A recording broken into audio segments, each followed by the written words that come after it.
அஸ்ஸலாமு அலைக்கும். Hi friends, எல்லோரும் எப்படி இருக்கிறீங்க? நல்லா இருக்கிறீங்களா? நான் இங்கே ரொம்ப நல்லா இருக்கிறேன். இன்றைக்கி நம்ம தோசை தவால தண்ணியை ஊற்றி பாருங்கள், உங்களுக்கு ஆச்சரியம் காத்துக்கிட்டு இருக்குது. இப்போ நம்ம வீடியோவில் போகலாமா? ரொம்ப ஒரு பயனுள்ள டிப்பு, வீடியோ ஸ்கிப் பண்ணாதீங்க.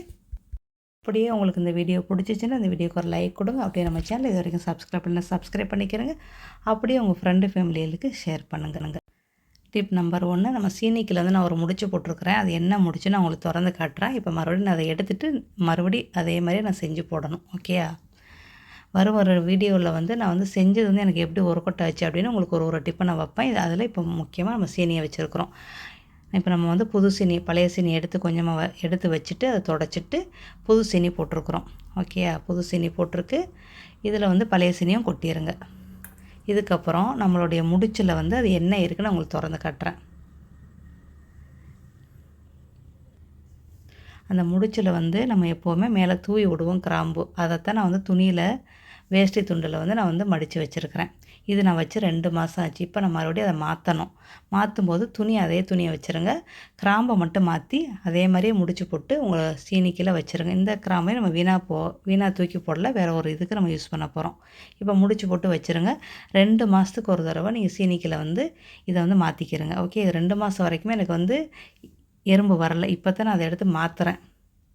இது ரொம்ப எனக்கு ஒரு யூஸ்ஃபுல்லாக இருக்கும். இல்லைன்னா நம்ம அள்ளும்போது நம்மளுக்கு வந்து சீனியில் அந்த கிராம்பு சேர்ந்து வரும். அது ரொம்ப நம்மளுக்கு டிஸ்டர்பாக இருக்கும். இந்த மாதிரி போட்டு வச்சுருந்தோம் அப்படின்னா அதுக்கு நம்ம துணியில் சுற்றி வச்சிட்டோம்னா அது நம்மளுக்கு வந்து துணி அது பாட்டுக்கு இருக்கும். நம்ம சீனியை பாட்டுக்கு யூஸ் பண்ணலாம். அதே நேரத்தில் உங்களுக்கு எறும்புலாம் இருந்துச்சு அப்படின்னா ஏற்கனவே ஏறிடுச்சு எறும்பு, அதை வெளியாக்கணும்னா இந்த மாதிரி கிராம்பை வந்து ஒரு 6 மணி நேரம் இல்லை ஒரு 3 மணி நேரம் அப்படியே தூவி விடுங்க. உங்களுக்கு எறும்பெல்லாம் வெளியேறும்.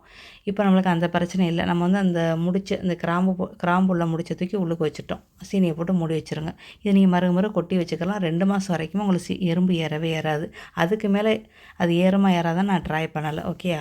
நம்ம அந்த பழைய கிராம்பு எடுத்தோம்னா அதை வந்து சுடுதண்ணி ஊற்றி வச்சுருக்கிறோம். ஒரு 2 ஹவர் 3 ஹவர் வச்சிங்கன்னா இது கலர் மாறும்.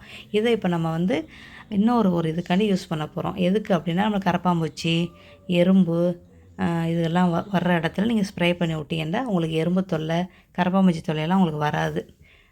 நம்ம இதில் வந்து 6-7 கிராம்பை வந்து முடிச்சு போட்டு வச்சது. அதைத்தான் நம்ம வந்து இன்றைக்கி ஸ்ப்ரே பாட்டிலில் ஊற்றி வச்சுக்கிறோங்க. உங்களுக்கு எந்த இடத்துல கரப்பாம்பூச்சி இருக்குதுன்னு தெரியுதோ அந்த இடத்துல ஸ்ப்ரே பண்ணி விடுங்க. விட்டுட்டிங்கன்னா உங்களுக்கு கரப்பாம்பூச்சி அந்த வாடைக்கு வரவே வராது. இல்லைனா செடிகளில் வந்து ஒரு பூச்சி மாதிரி இருந்தால் கூட நீங்கள் ஸ்ப்ரே பண்ணி விட்டீங்கனாலே உங்கள் செடி வந்து அந்த பூச்சி வந்து அந்த இலையை வந்து கடிக்காது. கண்டிப்பாக ட்ரை பண்ணி பார்த்துட்டு உங்கள் ஃபீட்பேக்கை சொல்லுங்கள். இந்த ஓரத்துலலாம் நீங்கள் மூளையெல்லாம் அடிச்சிருங்க. இதெல்லாம் கரப்பாம்பூச்சி வரும். ஓகேயா? கண்டிப்பாக இந்த டிப் வந்து ரொம்ப பயனுள்ளதாக இருக்கும். கண்டிப்பாக உங்களுக்கு பயனுள்ளதாக இருந்துச்சுன்னா இந்த வீடியோக்கு ஒரு லைக் கொடுங்க. இப்போ வாங்க நம்ம அடுத்த டிப்பு போகலாம். நம்ம வந்து இஃப்தார் ரெசிபிக்காண்டி நம்ம அந்த பூர்ணம் செஞ்சு வைக்கிறோம். இது வந்து தேங்காய் போட்டு நம்ம கருப்பட்டி போட்டு வெல்லம் போட்டு சீனி போட்டு செய்வோம்ல பூர்ணம். அதே மாதிரி தான் நான் இன்றைக்கி வந்து பனை வெல்லம் போட்டு கொஞ்சமாக சீனி போட்டு நான் செஞ்சுக்கிட்டு இருக்கிறேன். நல்லாவே இருக்கும்.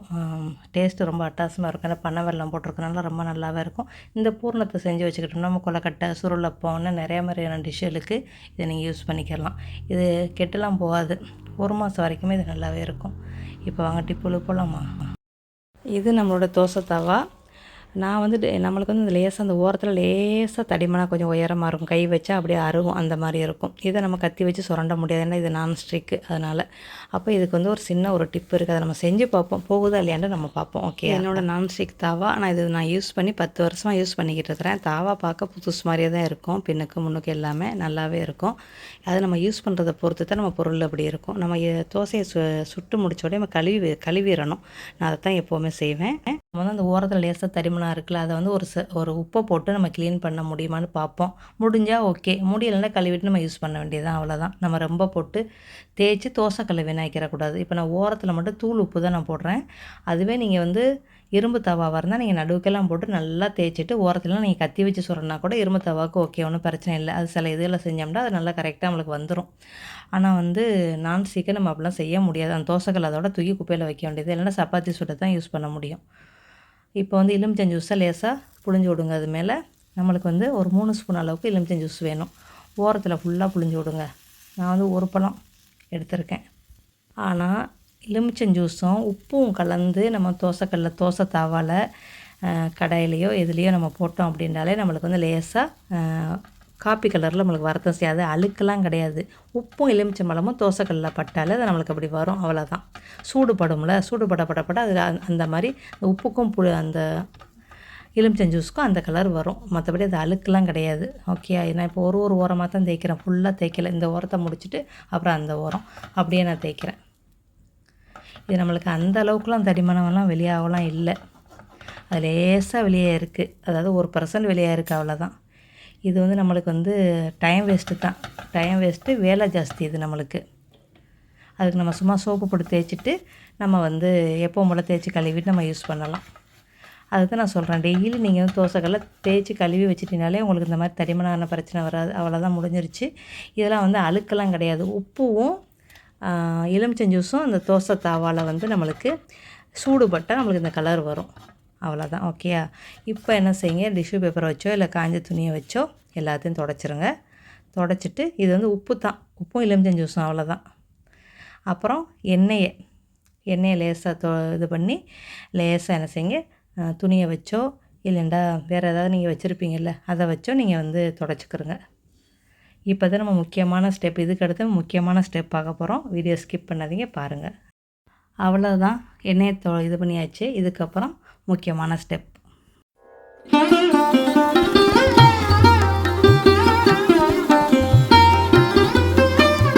நம்ம தோசை தாவா இப்படி இருக்கிறதுல லேசாக தண்ணியை தொளிங்க. நான் கொஞ்சம் அதிகமாக தான் தொளிக்கிறேன், அந்த இதெல்லாம் வரணும். இது வந்து எலுமிச்சம்பழமும் உப்பும் உள்ளது தான், கரல்லாம் கிடையாது.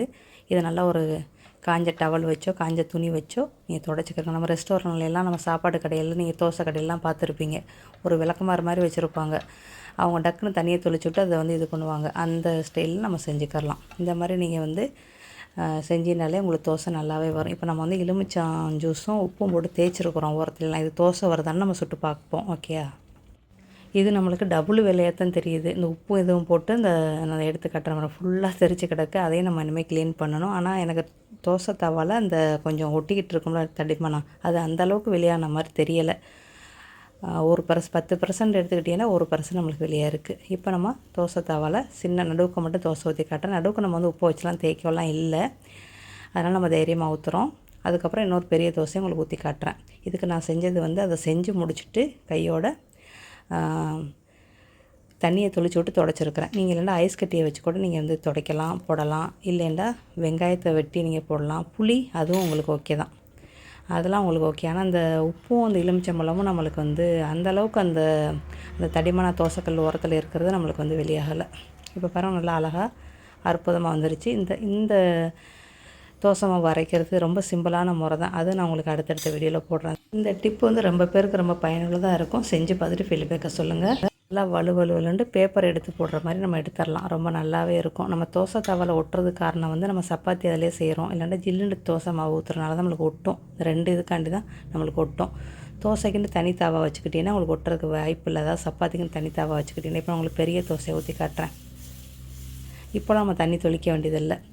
நம்மளுக்கு லேசாக ஒட்டுற மாதிரி இருந்தால் டக்குன்னு தண்ணியை தொளிச்சு விட்டு நீங்கள் துணியை வச்சு தொடச்சிட்டு நீங்கள் தோசை மாவு ஊற்றுங்க, உங்களுக்கு சூப்பராக வரும்.